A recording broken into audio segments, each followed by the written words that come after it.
Ümumiyyətlə, təkcə namaz deyil, ibadətin istənilən növündə göstərir və daxil olarsa artıq bu riya adlanır. Riya şirkin kiçik növlərindən biridir. Yəni, əməllər puç edir. Necə ki, Peyğəmbər sallallahu aleyhi ve sellem buyurur, ümmətim üçün qorxub ehtiyat etdiyim əməllərdən biri də riyadır. O hansı əmələ daxil olarsa onu puç edər.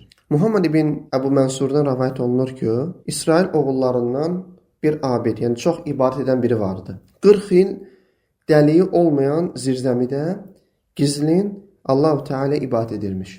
Mələklər onun əməlini səmaya qaldırar, lakin onun əməli qəbul olunmaz. Mələklər deyərlər ki, ey Rəbbimiz, sənin izzətinə and olsun ki, onun əməllərini sənə yalnız gizli olduğu halda qaldırırıq. Uca Allah deyər, siz doğru söyləyirsiniz. Amma o abid ibadət etdiyi məkanı insanlar tərəfinin bilinməsini istəyir.